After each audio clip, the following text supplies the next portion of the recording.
যুবক, তুমি ভালো একটা জীবন গঠন করতেই তো চাও, তুমি তো চাও শান্তি। তুমি নামাজ চাও, নামাজ আর রোজা চাও বা না চাও, ইসলাম চাও বা না চাও, তোমার মনের মধ্যে একটা জিনিস চায় যেটা সমস্ত দুনিয়ার পৃথিবীর সমস্ত মানুষের মনের মধ্যেও চায়, আর সেই জিনিসটা হলো শান্তি। আল্লাহ পাক রব্বুল আলামিন বলেন কিভাবে শান্তি পাইবা। আল্লাহ পাক কোরআনের মধ্যে বলেন, মান আমিলা সালিহাম মিন যাকারিন আও উনসা ওয়া হুয়া মুমিন। যদি কোনো বান্দা, সে পুরুষ হোক অথবা নারী হোক অথবা মহিলা হোক, যদি সে নেক আমল করে, ভালো কাজ করে, আল্লাহ পাক রব্বুল আলামিন বলেন ওয়া হুয়া মুমিনুন ফালানুহইয়ান্নাহু হায়াতান তাইয়্যিবা।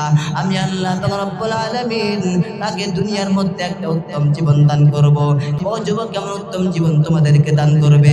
দুনিয়ার মধ্যে চলার জন্য, খাবারের চলার জন্য, ফিরার জন্য রিজিকের প্রয়োজন। আল্লাহ পাক রব্বুল আলামিন বলে, আমি আল্লাহ পাক রব্বুল আলামিন যদি তুমি ভালো কাজ করো, যদি তুমি নেক আমল করতে পারো, আমি দুনিয়ার মধ্যে এমন একটা জীবন দিব যে জীবনটা তোমার কাছে জান্নাতের মতোই মনে হবে, যে জীবনের মধ্যে শান্তি আর শান্তি, অশান্তির কোনো লেশ মাত্রাও পাওয়া যাবে না। কেমনে সেটা পাওয়া যাবে না? তোমার রিজিকের প্রয়োজন। আল্লাহ পাক রব্বুল আলামিন বলেন যে আমি আল্লাহ পাক রব্বুল আলামিন তোমাকে উত্তম রিজিকের ব্যবস্থা করে দিব। তোমার থাকার জন্য ভালো একটা জায়গার প্রয়োজন। আল্লাহ পাক রব্বুল আলামিন বলেন আমি আল্লাহ তোমাকে থাকার জন্য ভালো একটা বাসস্থানের ব্যবস্থা করে দিব। ও দুনিয়ার মানুষ, একটা ছেলে, যুবক ছেলের জন্য সবচেয়ে বড় প্রয়োজন হচ্ছে নেককার বিবি। আল্লাহ পাক বলেন তোমাকে আমি নেককার বিবি দান করব।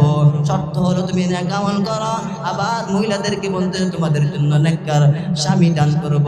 শর্ত হলো নেক আমল করো, অর্থাৎ যত অশান্তির কারণ আছে সমস্ত অশান্তিগুলো আল্লাহ পাক দূর করে দিবেন শুধুমাত্র এই কোরআনের একটা আয়াতের উপর যদি আমল করা যায়।